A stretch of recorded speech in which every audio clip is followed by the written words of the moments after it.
प्रधानमंत्री नरेंद्र मोदी की मौजूदगी में कैबिनेट ने बुधवार को 123 साल पुराने महामारी कानून में संशोधनों का अध्यादेश पास कर दिया। केंद्रीय मंत्री प्रकाश जावड़ेकर ने बताया कि डॉक्टरों और किसी स्वास्थ्य कर्मी पर हमला अब बर्दाश्त नहीं किया जाएगा। अब अगर किसी पर भी हमला किया जाता है तो अधिकतम 7 साल की सजा और 5 लाख जुर्माने का प्रावधान कानून में रखा गया है। ऐसा हमला संज्ञेय और गैर जमानती अपराध माना जाएगा।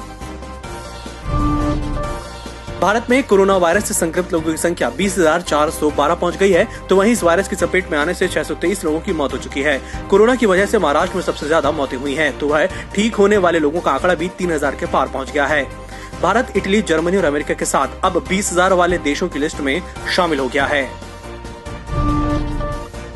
कोरोना वायरस से दुनिया में अब तक 25,56,725 संक्रमित हो चुके हैं। 1,70,618 की मौत हो चुकी है, जबकि 6,90,329 ठीक हो गए हैं। ऑक्सफोर्ड यूनिवर्सिटी के शोधकर्ता गुरुवार से कोरोना के वैक्सीन का टेस्ट इंसानों पर शुरू करेंगे।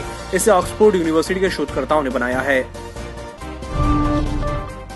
लॉकडाउन फेज 2 का आज 8वां दिन है। प्रदेश में अब तक कुल 1,552 संक्रमित मिले। इंदौर में 915 और भोपाल में 303 मरीज मिले हैं। प्रदेश में 80 लोगों की मौत हो गई है, इसमें सबसे ज्यादा 52 इंदौर से हैं। लॉकडाउन में ढील के चलते जनजीवन सामान्य होने लगा है। वहीं रायसेन के जिस मुस्लिम बहुल अल्ली गाँव में 10 जमातियों में कोरोना की पुष्टि हुई, वहाँ सैंपल लेने और सर्वे करने गई स्वास्थ्य विभाग की टीम को गाँव में घुसने नहीं दिया गया। सरकार ने कोरोना की जांच के लिए रैपिड एंटीबॉडी टेस्ट की नई किट के इस्तेमाल पर 2 दिन की रोक लगा दी है। Indian council of medical research ने मंगलवार को राज्यों से कहा है कि टेस्ट किट में खराबी की शिकायतों की हम जांच करेंगे। 2 दिन तक सभी राज्य इसके इस्तेमाल को रोक दें। दरअसल भारत ने पिछले हफ्ते ही चीन से करीब 5 लाख नई किट खरीदी थी। इस किट की एक्यूरेसी 90% होनी चाहिए, लेकिन राजस्थान सरकार का कहना था कि नई किट में एक्यूरेसी सिर्फ 5% ही है। केदारनाथ और बद्रीनाथ के कपाट खुलने को लेकर विवाद बढ़ता ही जा रहा है। यह पहला मौका है जब इन मंदिरों के कपाट खुलने की तारीख तीसरी बार बदली गई है। अब केदारनाथ के कपाट 29 अप्रैल को खुलेंगे, जबकि बद्रीनाथ के 15 मई को।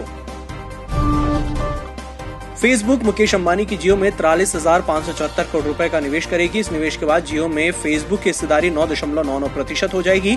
भारतीय टेक्नोलॉजी सेक्टर में सबसे बड़ा FDI है। दोनों कंपनियों के बीच इस डील के बाद जियो का वैल्यूएशन 4.62 लाख करोड़ रुपए का हो जाएगा। छत्तीसगढ़ के स्वास्थ्य मंत्री TS सिंहदेव के एक ट्वीट ने आंध्र प्रदेश की जगनमोहन सरकार को वक्त से पहले चौकन्ना कर दिया।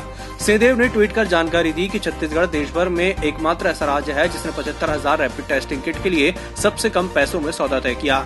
सौदा पक्का कराने में मदद देने पर उन्होंने केंद्र सरकार और दक्षिण कोरिया के भारत में राजदूत शिन बोंगकिल और सियोल में भारत के राजदूत शिवप्रिया रंगनाथन का शुक्रिया भी अदा किया है।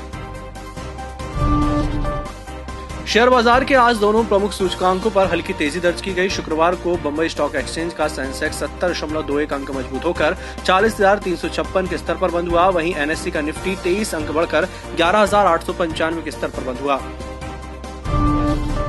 अमिताभ बच्चन ने खास अंदाज में उन सभी लोगों का आभार जताया है जो कोरोना वायरस महामारी के बीच जान जोखिम में डालकर जनता की सेवा में लगे हुए हैं। बिग बी ने सोशल मीडिया पर एक पोस्ट साझा की है, जिसमें नर्स, डॉक्टर्स, अग्निशामक, पुलिस और सफाई कर्मचारी जैसे शब्दों से भगवान गणेश की आकृति बनाई गई है। उन्होंने खासकर डॉक्टर्स को भगवान की संज्ञा दी है।